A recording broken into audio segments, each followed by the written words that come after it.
Selamat pagi, semangat pagi. Assalamualaikum warahmatullahi wabarakatuh. Salam sejahtera untuk kita semuanya. Terima kasih kepada Bapak, Ibu, dan sahabat-sahabat semuanya yang sudah mendukung, mensupport channel ini, sehingga channel ini terus berkembang, terus berupaya untuk menambah materi-materi yang terdapat di dalamnya, dan semoga apa yang disampaikan di channel ini dapat bermanfaat bagi kita semuanya. Pada pertemuan ini saya akan menyampaikan atau sedikit membahas tentang formulir pemasangan tanda batas bidang tanah dan juga adanya perubahan formulir gambar ukur pada halaman pertama. Sesuai dengan peraturan Menteri Agraria Tata Ruang garis miring Kepala Badan Pertanahan Nasional nomor 16 tahun 2021, di situ ada lampiran. Di dalam lampiran kita dapat melihat ada formulir, yaitu formulir untuk pemasangan tanda batas bidang tanah dan juga formulir halaman 1 untuk gambar ukur. Apa yang berbeda dari formulir tersebut, dari peraturan-peraturan yang sebelumnya? Di dalam formulir ini ada beberapa pernyataan atau persyaratan yang disusun atau dibuat dalam formulir ini yang berbeda dengan formulir sebelumnya. Kita bisa lihat, kita bisa bandingkan dengan formulir yang dibuat sebelumnya. Nah, formulir ini siapa yang mengisi? Formulir ini yang mengisi adalah pemohon untuk pendaftaran bidang tanah. Jadi kalau ada seseorang yang akan mendaftarkan tanahnya, maka diminta untuk mengisi formulir ini, yaitu formulir untuk pemasangan tanda batas. Untuk formulir sebelumnya, di situ cukup dengan menyatakan bahwa sudah memasang tanda batasnya dan beberapa keterangan lainnya. Tetapi untuk yang formulir saat ini lebih lengkap. Di sini ada juga yang berbeda, yaitu tentang adanya permintaan fotokopi KTP. Fotokopi KTP siapa yang diminta? Di sini adalah diminta untuk fotokopi KTP pemilik bidang tanah yang bersebelahan. Jadi dengan adanya hal ini, maka secara otomatis akan ada komunikasi dari pemilik bidang tanah dengan yang bersebelahan batas bidang tanahnya. Karena untuk meminta fotokopi KTP tentunya perlu izin terlebih dahulu, perlu komunikasi terlebih dahulu, sehingga tetangga yang bersebelahan tahu bahwa bidang tanah yang di sebelahnya akan didaftarkan.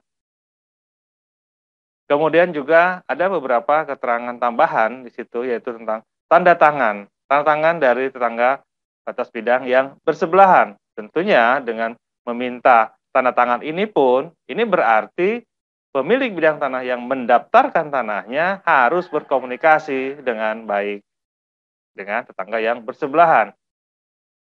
Dengan adanya hal ini, maka sebelum dilakukan kegiatan pendaftaran tanah, sudah ada komunikasi antara pemilik bidang tanah dengan yang bersebelahan dengan cara meminta fotokopi KTP dan juga tanda tangan dari tetangga yang bersebelahan.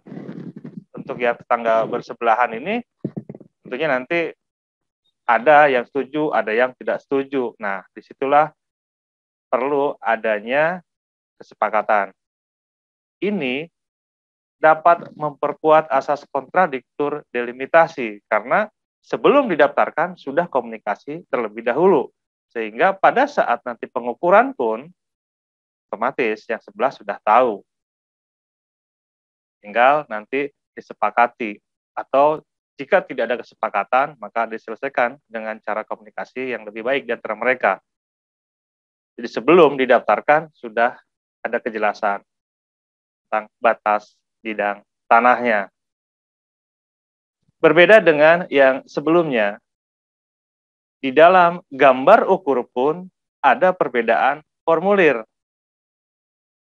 Yang berbeda adalah di halaman pertamanya. Jadi di halaman pertama ini, untuk yang sebelumnya, di situ ada kolom atau ada isian di mana diperlukan tanda tangan pemilik batas bidang tanah yang sebelahan. Berbeda dengan yang sesuai ketentuan terakhir saat ini. Jadi di formulir tidak ada lagi tanda tangan pemilik batas bidang tanah yang bersebelahan. Kenapa tidak ada? Karena sudah pada saat pengajuan. Jadi pada saat pengajuan, pemohon sudah meminta tanda tangan dari tetangga yang bersebelahan, termasuk juga fotokopi KTP tetangga yang bersebelahan, dan juga ada foto-foto dokumentasi batas bidang tanah yang geotagging, sehingga ini mempermudah dalam proses pendaftaran. Semoga ini dapat mengurangi terjadinya sengketa batas di kemudian hari, karena dari sebelum didaftarkan sudah ada komunikasi yang baik di antara pemilik bidang tanah dengan pemilik bidang tanah yang bersebelahan, dan sudah ada kesepakatan, kemudian sudah ada pemasangan tanda batas, dan tanda batas ini pun dipoto, kemudian juga ada geotaggingnya sebagai informasi untuk mempermudah mencari di mana posisi batas bidang tanahnya. Dan setelah ini semua lengkap, baru diajukan ke kantor pertanahan, dan ketika petugas ukur datang, petugas ukur sudah memiliki informasi yang jelas terhadap bidang tanah serta batas bidang tanahnya, sehingga berkomunikasi dengan pemilik bidang tanah untuk menunjukkan di mana posisi batas bidang tanahnya, sudah jelas, kemudian dilakukan pengukuran. Termasuk jika petugas ukur ketika melakukan kegiatan pengukuran, ternyata pemilik bidang tanah atau tetangga yang bersebelahan tidak berada di tempat karena berbagai kepentingan atau ada hal yang mendesak sehingga yang bersangkutan tidak dapat hadir di lokasi. Maka dengan ketentuan di dalam peraturan ini dapat dilakukan komunikasi dengan melakukan video call atau audio visual. Jadi komunikasi bisa dilakukan, tetap dilakukan dengan yang bersangkutan. Namun, ada hal berikutnya, yaitu perlu direkam kegiatan tersebut, dimasukkan di dalam sebuah dokumen. Jadi tidak hanya melakukan video call, tapi sudah selesai. Namun, jika diperlukan melakukan video call, maka ada dokumentasinya, kemudian juga itu menjadi arsip atau dokumen, tetapi dokumen digital atau dokumen elektronik yang disertakan sebagai berkas atau satu kesatuan berkas di dalam persyaratan atau di dalam proses pendaftaran tanah ini. Pada materi ini juga saya sampaikan kembali untuk mengingat seperti apa sih gambar ukur. Gambar ukur pun ada gambar ukur untuk pendaftaran tanah sistematik dan juga untuk pendaftaran tanah sporadik. Di sini saya akan tunjukkan contohnya. Kemudian apa perbedaannya?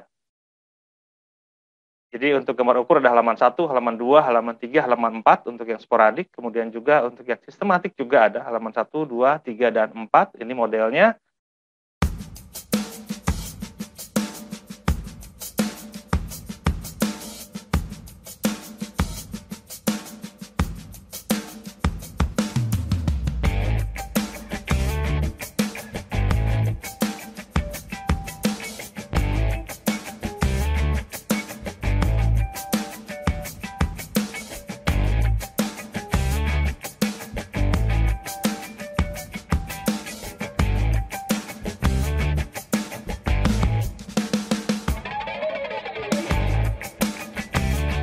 Dan untuk yang baru, yang berbeda adalah pada halaman pertamanya.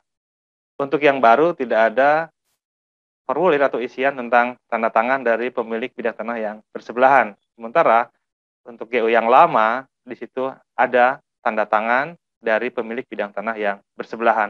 Kenapa untuk yang sekarang tidak ada? Karena ini sudah dibuat atau ditandatangani pada saat pengajuan. Pada formulir yang baru, di sini ada tanda tangan dari pemilik bidang tanah yang bersebelahan, kemudian juga ada mengetahui di sini. Siapa yang perlu mengetahui? Yang perlu mengetahui di sini adalah kepala desa atau kelurahan atau kepala kelurahan. Jadi ini untuk memperkuat bahwa ini sudah betul-betul diselesaikan untuk pemasangan tanda batasnya dan juga kesepakatan dengan pemilik bidang tanah yang bersebelahan. Jadi setelah clear semua diajukan, kemudian tinggal diukur, sehingga pada saat pengukuran tinggal memastikan bahwa benar yang waktu diajukan, benar formulir ini diisi dengan baik, dan setelah itu baru ke proses selanjutnya. Terima kasih kepada Bapak, Ibu, dan sahabat semuanya atas like, share, dan komen pada channel ini. Semoga channel ini dapat terus berkembang dan terus memberikan manfaat bagi kita semuanya. Assalamualaikum warahmatullahi wabarakatuh.